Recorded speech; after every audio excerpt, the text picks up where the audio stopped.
Corona से जंग के बीच इकोनॉमी के मोर्चे पर नई शुरुआत हो चुकी है। इकोनॉमी का पहिया फिर घूमने लगा है, पटरियों पर रेल दौड़ने लगी है। ये सब लॉकडाउन का रंग रूप बदलने और सरकार के एक्शन में आने से हुआ है। पहले 20 लाख करोड़ के पैकेज की घोषणा हुई और अब आरबीआई से रेट कट का तोहफा मिला है। इस तरह की राहत और लॉकडाउन खुलने से आर्थिक गतिविधियां बढ़ेंगी, जिसका इंपैक्ट शेयरों पर भी पड़ेगा। अगले आधे घंटे में हम उन शेयरों की बात करेंगे जिनको तालाबंदी के खुलने से फायदा होगा। तो चलिए शुरू करते हैं खुल जा सिम सिम और जानते हैं कहां छिपा है अच्छे शेयरों का खजाना।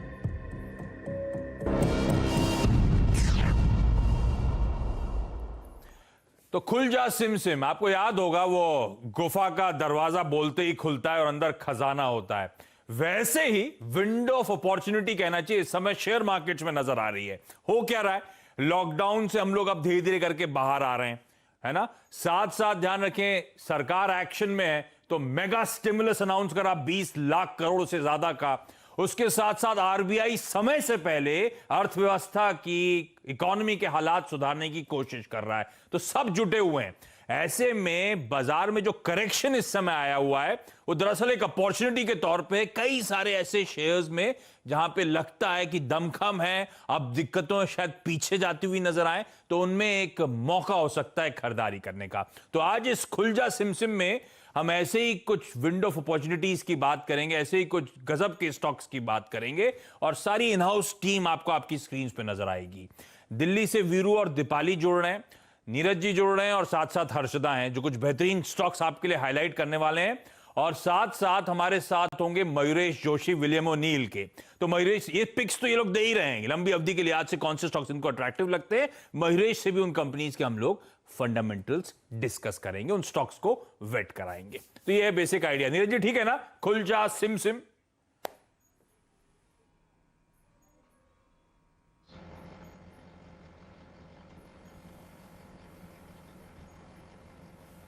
नीरज जी का तो ऑडियो ही नहीं खुल रहा, तो कोई दिक्कत आ रही है। नीरज जी के पास वापस जाऊंगा, लेकिन ये बेसिक आइडिया, ये बेसिक रैशनल के साथ हम लोग आज चर्चा की शुरुआत कर रहे हैं। हर्षदा के पास सबसे पहले जा रहे हैं।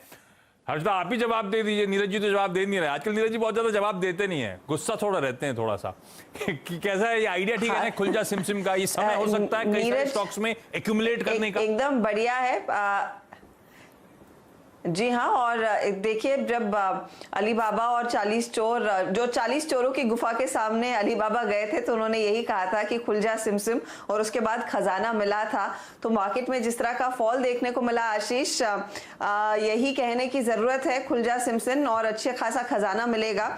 और क्योंकि आपने इस शो में सिम रखा है ना, तो सिम से ही जुड़ा हुआ मेरा पहला स्टॉक है, तो मैं उसी के साथ शुरुआत करी हूँ। मैं लिबर्टी ले रही हूँ इस चर्चा को शुरू करने की, और नीरज आई एम श्योर ध्यान देंगे क्योंकि उनको इस पर्टिकुलर कंपनी के शायद प्रोडक्ट्स में इन्वेस्ट करने की जरूरत है ताकि उनका जो लिंक है वो लगातार टूटे ना और हमसे सीधे संपर्क करते रहें।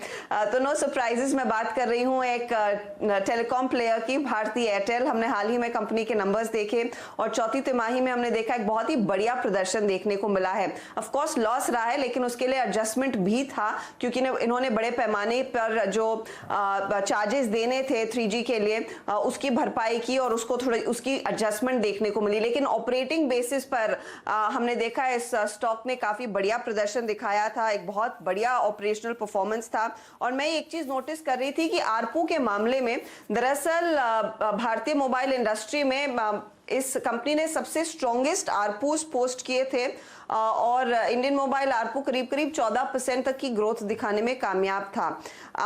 मैनेजमेंट की ओर से जो कमेंट्री आई उसमें भी कॉन्फिडेंस है कि जो इस समय आरपूस 150 के आसपास दिखाई दे रहे हैं वो आगे चलकर 200 होंगे और फिर आगे चलकर 300 तक भी जाते हुए दिखाई देंगे। देखिए, हम सब अपने घरों में बंद हैं, वर्क फ्रॉम होम चल रहा है और इस समय अगर लोग किसी चीज में बड़े पैमाने पर इन्वेस्ट करने के बारे में सोच रहे हैं, वो एक अच्छा broadband connection, internet connectivity connectivity, चाहे वो आप अपने मोबाइल फोन के जरिए हॉटस्पॉट के जरिए ले या फिर सीधा फाइबर टू होम के जरिए ले, और इन सभी सेवाओं को भारती एयरटेल काफी समय से काफी डिलीजेंटली देता आया है।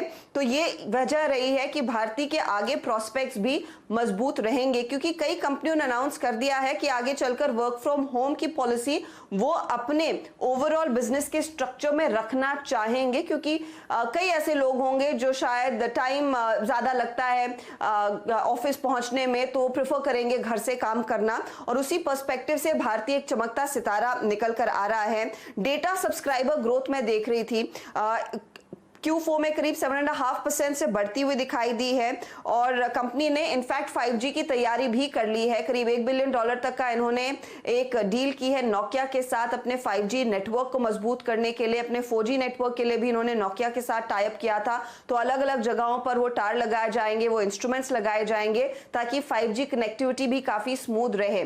CLSE की रिपोर्ट में आपको एक बार फिर याद दिला देती हूँ, 670 का टारगेट इन्होंने दिया था, और उन्होंने इस समय कहा था कि दरअसल अगर आप EBITDA बेसिस पर देखेंगे तो काफी अट्रैक्टिवली प्राइस्ड है ये शेयर, और यहां से आगे अच्छे खासे रिटर्न्स बनते हुए दिखाई देंगे। ईयर टू डेट स्टॉक ने अच्छा परफॉर्म किया है, लेकिन आगे भी ये एक आउट परफॉर्मर रहेगा। 600 के नीचे हर लेवल पर एक मौका है स्टॉक में पैसे लगाने का। और आशीष, मैं एक डिस्क्लोजर देना चाहती हूँ, मेरे घर में जो इंटरनेट कनेक्शन लगा है वो भारती एयरटेल का ही है, और पिछले 50 दिनों में जब हम घर से काम कर रहे हैं कभी भी ऐसा नहीं हुआ है टचवुड कि इंटरनेट फेल हुआ हो। उसी के भरोसे हमने इतनी मेहनत की और तमाम शोज भी किए हैं, तो ये मेरी तरफ से भी एक डिस्क्लोजर है। मेरे पास भारती का नहीं है, इसलिए जब मैं घर से काम करता हूं कई बार डिस्ट्रप्शन देखने को मिलता है। लेकिन हाँ, वाकई भारती एयरटेल बेहद स्ट्रॉन्ग Q4 नंबर्स आए, कमेंट्री जैसा अर्चना मेंशन कर रही है बहुत इंकरेजिंग है। तो ऐसे में मयूरेश, खुलजा सिमसिम का बेसिक आइडिया ये है कि ऑल आउट बाय नहीं, इस समय बाजार वोलेटाइल है, लेकिन ये वो स्टॉक्स हैं जो आपको एक्यूमुलेट करने के मौके दे रहे हैं। यहां पे आप एक्यूमुलेट करके चले और इवेंचुअली लॉन्ग टर्म में ये स्टॉक्स अच्छे पोटेंशियल अपसाइड्स का दमकम रखते हैं। भारती एयरटेल उस लिहाज से कैसा लगता है? आफ्टरनून आशीष जी। नहीं, आपका जो शो का टाइटल है, आई थिंक एक तो बहुत बढ़िया शो का टाइटल चुना है आपने, और इसमें जो सिम है, आई थिंक भारती के लिए ये सिम अप्रोप्रिएटली अच्छी तरह से चल रहा है। तो जैसे हर्षदा जी आई थिंक बता रही थी, आई थिंक ये सारे डायनामिक्स इनके फेवर में है। मैं 2-3 चीज सिर्फ क्विकली कहना चाहता हूँ। आई थिंक तो 2015 के इनके आरपूस थे 190-200 के आसपास। अगर ये वो लेवल्स पे जाते हैं तो जाने की पूरी क्षमता रखते हैं, क्योंकि वोडाफोन आइडिया को इंक्रीज करने पड़ेंगे इनके आरपू इबिटा पे ब्रेक इवन करने के लिए। तो कहीं ना कहीं जो रीबंडलिंग होगी पैक्स को लेके, आई थिंक वो रेट्स आना लाजमी अगले कुछ क्वार्टर से, जिसकी वजह से इनकी जो इबिटा है, ऑपरेटिंग प्रॉफिट से दुगने हो जाएंगे। दूसरा, इनकी जो 4G की डेटाबेस और सब्सक्राइबर बेस है, दिस इज फार हायर, इसलिए आई थिंक जो डेटा कंजम्पशन का एक बेनिफिट भारती को मिलेगा ये सिग्निफिकेंटली हायर मिलेगा। तीसरा, जो इनके अफ्रीकन ऑपरेशंस हैं, कैश फ्लोज काफी स्ट्रांग है। एंटरप्राइज बिजनेस जो ब्रॉडबैंड बिजनेस है, दैट इज होल्डिंग अप। मुझे लगता है all in all yes, it's a good stock to carry on in your portfolios.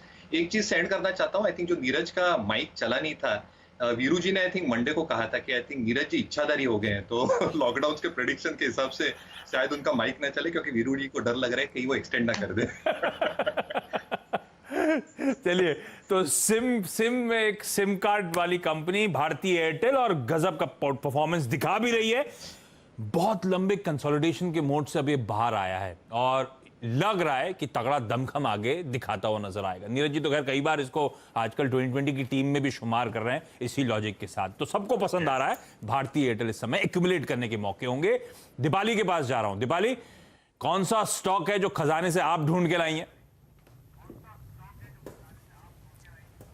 Apollo hospitals, ये स्टॉक चुना है मैंने। पहले तो आशीष इसकी परफॉर्मेंस आप देखिए, इसने 31 मार्च को अपने 52 वीक क्लोज टच किए थे, तो वहां से महज 15% ये स्टॉक रिकवर हुआ है, क्योंकि मिड कैप्स में कई ऐसे स्टॉक्स हैं जो कि 40-50% तक भी रिकवर हुए हैं। दूसरी इंपॉर्टेंट बात कि अपने 52 वीक हाई से ये स्टॉक अभी भी 45% नीचे ट्रेड कर रहा है, यानी यहां पर अपॉर्चुनिटी भी दिख रही है। अब इस स्टॉक को चुनने के पीछे कुछ कारण है, वो मैं बताना चाहूंगी। वेल पोजिशन्ड है कंपनी, लॉकडाउन खुलते ही जैसे ही नॉर्मल से रिटर्न करेगी, ये बड़ी बेनिफिशियरी हो सकती है, क्योंकि देखिए अभी तो जो पेशेंट्स का फ्लो रहा लॉकडाउन में वो कम रहा, लेकिन लॉकडाउन खुलने के बाद जो इंटरस्टेट पेशेंट्स हैं वो कंपनी पर ज्यादा आएंगे, पहली इंपॉर्टेंट चीज। दूसरी ये कि कंपनी की जो डिपेंडेंस है वो मुंबई और दिल्ली इन पर कम है, क्योंकि पैन इंडिया प्रेजेंस है, क्योंकि मुंबई और दिल्ली दो ऐसे सिटीज है जहां पर कोरोना केसेस ज्यादा हैं। तो ये एक पॉजिटिव एस्पेक्ट है कंपनी के लिए, पैन इंडिया प्रेजेंस का बेनिफिट इनको मिलेगा। तीसरी इंपॉर्टेंट बात यह कि जो इनका डायग्नोस्टिक और फार्मेसी बिजनेस है उस पर कोई इंपैक्ट कोविड का आया भी नहीं है, और इनफैक्ट जो फार्मेसी और डायग्नोस्टिक बिजनेस है ये कंपनी के टोटल रेवेन्यूज में 40 से 50% का कंट्रीब्यूशन देते हैं। तो ये भी एक पॉजिटिव है कंपनी के लिए। तो एक तो बिजनेस इनका पार्शली इंपैक्ट नहीं हुआ है कोविड की वजह से, दूसरा ये कि जैसे ही लॉकडाउन खुलेगा उसका बेनिफिट इनको आता हुआ मिलेगा अपोलो हॉस्पिटल्स को। तो इसीलिए ये एक वेल पोजीशन है, नॉर्मल से रिटर्न करते ही अच्छी स्ट्रेंथ इसमें दिख सकती है। कई हाउसेस ने इस पर अपना व्यू भी पॉजिटिव दिया है, अपग्रेड्स भी इसको मिले हैं। एक और फैक्टर मैं यहाँ पर हाईलाइट करना चाहूंगी, अगर आप मार्च क्वार्टर का डेटा भी देखेंगे होल्डिंग का, तो म्यूचुअल फंड्स हो, इंश्योरेंस कंपनीज हो, इन्होंने अपना स्टेक इनफैक्ट अपोलो हॉस्पिटल में बढ़ाया है। तो अपोलो हॉस्पिटल एक स्टॉक है मेरी तरफ से। बिल्कुल सही बात है। और इस पैंडेमिक के दौरान और इस पैंडेमिक के बाद भी अब लोगों को रियलाइज होगा हेल्थ केयर इंफ्रास्ट्रक्चर इंप्रूव करने की कितनी ज्यादा जरूरत है। आप देखिए नंबर ऑफ बेड्स हमारे देश में, आप देखिए वेंटिलेटर्स कितने कम है। यूएस हमारी मदद कर रहा है, 3 ट्रांचेस में भेजेगा सिर्फ 200 वेंटिलेटर्स, दुनिया भर में कमी है वेंटिलेटर्स की। इस तरह से अंडर इन्वेस्टेड है इस स्पेस में, और मुझे लगता है अभी एक चीज कोर्स करेक्शन ऑब्वियसली करती हुई नजर आएगी। इसीलिए, और हाँ, एक हिंट मैं दे रहा हूं बाकी के पिक्स के लेकर भी, सबने जो स्टॉक्स चुने हैं ना सारे सेक्टर लीडर्स पे ही दाव है। तो भारतीय एयरटेल एक तरफ, दूसरा आपकी स्क्रीन पे स्टॉक अपोलो हॉस्पिटल, दिग्गज कंपनीज अपने अपने स्पेस की हैं जिन पे ये लोग सब दाव लगाने की बात कर रहे हैं। अपोलो हॉस्पिटल्स, मयूरेश, वाकई फार्मास्यूटिकल और हेल्थ केयर, मुझे लगता है ये अब थीम प्ले आउट होती हुई नजर आएगी आगे भी। अपोलो उसमें प्रिफर्ड बेट होगी क्या? बिल्कुल लीडरशिप पोजीशन है, जैसे आपने राइटफुली कहा आशीष जी। आई थिंक जैसे दीपाली जी ने कहा, आई थिंक सारे पैरामीटर्स परफेक्टली फिट हो जाते हैं। आई थिंक 2-3 चीज मैं सिर्फ क्विकली ऐड करना चाहता हूं, जो आई थिंक प्रमोटर्स डीलेवरेज करना चाहते हैं बैलेंस शीट को, that is moving in the right direction, और प्रमोटर के प्लेजेस कम हो रहे हैं। आई थिंक इसलिए बैलेंस शीट स्ट्रेंथ इंप्रूव होना लाजमी है। दूसरा, आई थिंक जो एवरेज रेवेन्यू पर ऑपरेटिंग बेड की आप बात कर रहे थे, वहां पे इंप्रूवमेंट इसलिए आएगी क्योंकि मैं एक रिपोर्ट पढ़ रहा था जहां पे प्लान्ड सर्जरीज जो डिले हो गई है कोविड के वजह से, I think once that starts happening Q2 के बाद एक जबरदस्त रेवेन्यू ट्रैक्शन आएगा for all hospitals including Apollo hospitals which is a leading hospital in its own space. और तीसरा, आई थिंक जो फार्मेसी बिजनेस की दीपाली जी बात कर रही थी, और नए हॉस्पिटल्स की जो इबिटा कंट्रीब्यूशन कर रहे हैं प्रॉफिटेबिलिटी के हिसाब से, I think that is improving for the better. तो मैं बिल्कुल सहमत हूं। हॉस्पिटल बिजनेसेस इंपैक्ट हुए थे कोविड में, लॉकडाउन में, लेकिन अपोलो की खास बात यही है कि 40-50% रेवेन्यूज मेरे ख्याल से अपोलो फार्मेसी से, फार्मा धंधे से आते हैं, इसके वो फार्मेसी के धंधे से आते हैं। तो इसका बिजनेस मॉडल भी थोड़ा सा रोबस्ट है बाकी सारे हॉस्पिटल प्लेयर्स के मुकाबले। रडार पर रखिएगा अपोलो हॉस्पिटल्स को। वीरू के पास जा रहा हूं, और वीरू के पास एक और बेहतरीन आइडिया, एक और सेक्टर दिग्गज जिस स्टॉक पे वीरू दाव लगाने की बात कर रहे हैं। वीरू, कौन सा? पेंट्स। और मुझे अगर आप देखें स्टॉक सिलेक्शन में बहुत दिक्कत नहीं हुई आशीष, लेकिन मेरे को एक अच्छी टाइमिंग मिल रही थी, मैंने इस स्टॉक को इसलिए पिक किया। एशियन पेंट्स आपकी स्क्रीन पर है, इसमें बात करने की अगर आप देखें बहुत कोई ज़रूरत नहीं है कि इंडस्ट्री के लीडर है ये। जो ऑर्गेनाइज मार्केट है उसका लगभग 50% मार्केट शेयर आशीष होल्ड करते हैं। और आपकी स्क्रीन पर आशीष में आई थिंक मैंने क्योंकि प्राइस पर फोकस किया है, पिछले अगर आप देखें 11 साल से ये स्टॉक अप ट्रेंड में रहा है। ये आपकी स्क्रीन पे, ये आपकी स्क्रीन पे ना आशीष है कि ये मंथली, ये डेली चार्ट्स है।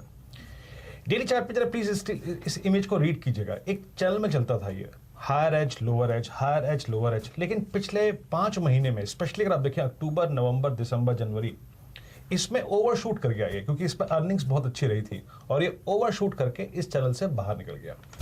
लेकिन फिर इस रिट्रेसमेंट में हाल में एक ब्रोकिंग हाउसेस ने एक हाउस ने इस पर काफ़ी बड़ा सेल भी दिया था।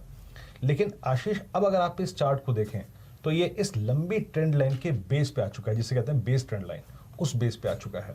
अच्छा, अब मैं आपको एक मंथली चार्ट दिखाता हूँ उसका। मंथली चार्ट देखिए, मंथली चार्ट में एग्जैक्टली हर कैंडल जो है एक मंथ को डिनोट करती है। अब आप इसको बारीकी से देखिए, कभी भी बीते 11 साल में 2009 से लेकर 2020 तक इसने इस मंथली बेस को वॉलेट नहीं किया। आप मार्च की, अप्रैल की और मई की कैंडल्स को देखिए, लोअर शेडो, जिसे मैंने गोल आर्क से अगर आप देखें रिफ्लेक्ट किया है, लोअर शेडो का बड़ा होना, यानी प्राइस नीचे नहीं टिक रहा है, डिमांड में है प्राइस। बार बार अगर आप देखें यहाँ पे बाइंग आ रही है। कल का डिलीवरी वॉल्यूम था 50%। एशियन पेंट्स डिमांड में है आशीष। मैं इसको इसलिए यहाँ पे इस रेंज में पिक कर रहा हूँ क्योंकि हिस्टोरिकली जब जब ये इस रेंज में आया है, आपने बाय किया है, आपने 3 से 4 महीने का टाइम भी दिया है, तो आपको आराम से 15, 17, 20% का मूव देता है। तो मैं इसको इसलिए यहाँ पिक कर रहा हूँ। और अभी हाल ही में लास्ट वीक मेरी इसकी मैनेजमेंट से चर्चा हुई थी नो ईयर कंपनी में। आशीष, एकमात्र ऐसी कंपनी है जिसने अभी तक न्यूज़ में आके ये बोला है कि हम अपने कर्मचारियों की सैलरी हाइक करेंगे, उनका मोरल बूस्ट करने के लिए। हाँ, वो मैंने भी पढ़ा था, पढ़ के बहुत अच्छा लगा। अच्छा, तो प्राइस पर फोकस तो मयूरेश वीरू ने कर दिया, फंडामेंटल्स पे आप कर दीजिए क्विकली। कैसी लग रही है कंपनी? बहुत बढ़िया है आशीष जी। और आई थिंक जो लीडरशिप पोजीशन है, डीलर नेटवर्क इसका हो, फैक्ट्रीज हो, जो डिस्टेंपर एमल्शन मार्केट शेयर में आई थिंक लीडरशिप है, और जो अनऑर्गेनाइज मार्केट जो मूव होगा ऑर्गेनाइज मार्केट की तरफ। दूसरा पॉइंट ये रेज करना चाहता हूँ कि आई थिंक जो पेंटिंग में होता है, I think cost of painting is far higher than the paints cost itself. तो जो लेबर कॉस्ट वगैरह होती है वो बहुत ज्यादा होती है, and markets are realizing that, and even people who paint that. तीसरा, I think in terms of volume growth Q1 Q2 में जरूर एक मार पड़ेगी, but repainting demand should come back significantly. और कहीं ना कहीं मैं पढ़ रहा था कि जो हाउसेज आई थिंक जो पक्के हाउसेज हो गए हैं रूरल और सेमी अर्बन एरियाज में, जहां पे आई थिंक पेंटेबल स्केलेबिलिटी बढ़ती है, I think Asian paints because of its leadership position बिल्कुल आई थिंक इसमें फिट होता है। और rates have become very very attractive at this point of time. Crude के भाव गिरे इसलिए I think operating performance should also be better, क्योंकि इनपुट कॉस्ट काफी हद तक घट जाती है। वैल्यूएशंस काफी अट्रैक्टिव हो गए हैं, और इसके लिहाज से I think earnings growth second half से आना बहुत लाजमी है कंपनी की। हाँ, तो चार्ट्स पे तो वीरू ने समझा दिया प्राइस एक्शन, उस लिहाज से जस्टिफाइड था एशियन पेंट्स अट्रैक्टिव, और मयूरेश तमाम फंडामेंटल्स भी हाईलाइट कर रहे हैं इस कंपनी के। तो ये एक और वो खुल जा सिम वाला बेट जो एक्यूमुलेट करने के मौके दे रहा है। इन लेवल्स पे खरीदारी करके चलें, लॉन्ग टर्म में अच्छे रिटर्न से कंपनीज देने का दमखम रखती हैं। इस नोट पर क्विकली छोटा सा ब्रेक के उस पास नीरज जी से फाइनली बातचीत करने का मौका मिलेगा, और उनका भी एक बेहतरीन स्टॉक आइडिया लेकर आएंगे।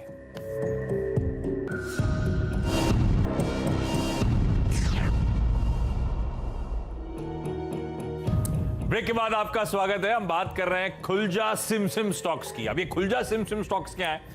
दरअसल जिस तरह का करेक्शन हुआ है बाजार में, और जिस तरह के अब अंडरलाइंग डेवलपमेंट्स हो रहे हैं, जैसे कि लॉकडाउन के बाहर आने की परिस्थिति में अब है, हम लोग ऑलमोस्ट पूरा लॉकडाउन के बाहर आ रहे हैं।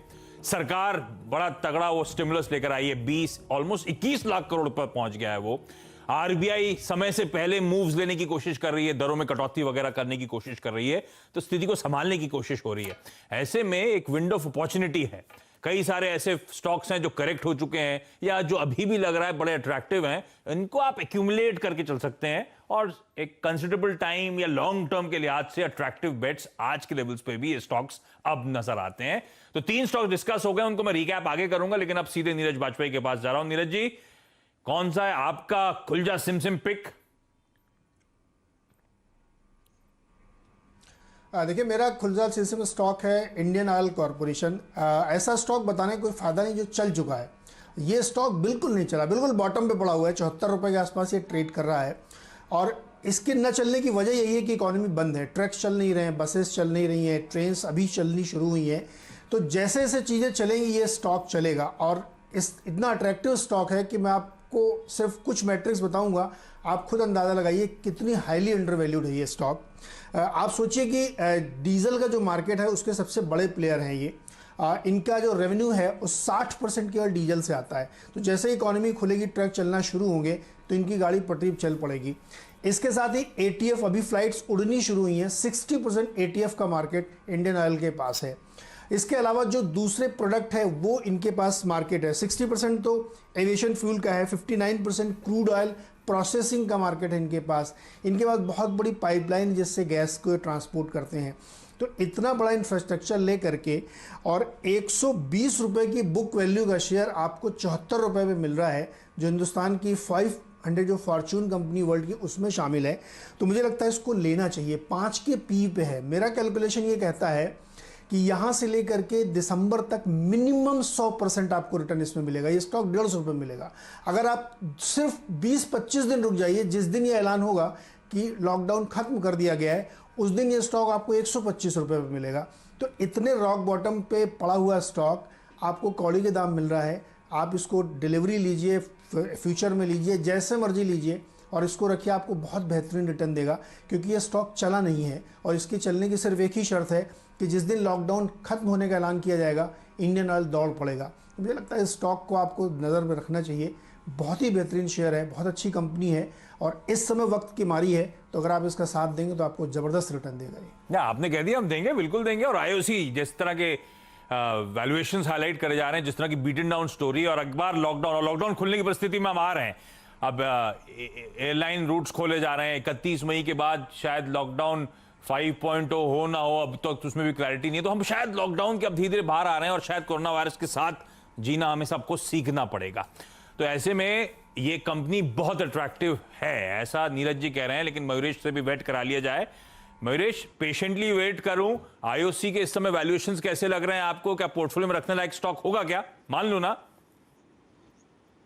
सर बिल्कुल जो नीरज जी ने कहा, आई थिंक वैल्यूएशंस बहुत माउथ वाटरिंग है, 0.5 times price to book FY22 earnings. दूसरा आई थिंक जो लॉकडाउन के आई थिंक जो प्रेशर्स एक बार रिलीज हो जाएंगे, आई थिंक जो डीजल पेट्रोल ETF सेल्स है, जो विमानों को आई थिंक ये पेट्रोल पहुंचाते हैं, कहीं ना कहीं I think that is going to improve quite significantly. दूसरा I think in terms of the dealership network itself और मार्केटिंग मार्जिन्स, आई थिंक ये वेरी मच होल्ड अप होने वाली है आईओसी जैसी कंपनीज के लिए। स्टॉक गिरा क्यों है? क्योंकि आई थिंक जो इन्वेंट्री लॉसेस आने वाले हैं, जो ये मार झेलने वाले हैं Q4 Q1, ये मार्केट्स ने पचा लिया है। तो ये बात समझ के चले हम कि आई थिंक जो इन्वेंट्री लॉसेस आने हैं, that is understood by the market and gestated, but आगे की जो अर्निंग्स रिकवरी होगी सेकंड हाफ, ये मार्केट ने शायद फैक्टर इन नहीं किया है। तो मार्केट्स ने अभी आगे के आउटलुक फैक्टर इन नहीं करा है, बीटन डाउन है, नहीं चला है, बहुत अट्रैक्टिव है इन लेवल्स के आसपास। थोड़ा सा पेशेंटली स्टॉक का साथ दें तो अच्छा पॉजिटिव मोमेंटम, अच्छी तेजी है, स्टॉक आगे दिखाता हुआ नजर आएगा। जब नीरज जी बोल रहे थे, मेरे जहन में एक आइडिया आया था, अब तो लेट हो गया, कि नीरज जी को पहले या सबको पहले बोलना चाहिए खुल जा सिम सिम, तो एक गुफा का दरवाजा खुलता, अंदर उनका स्टॉक नजर आता, तो विजुअली अपीलिंग लगता है ना नीरज जी?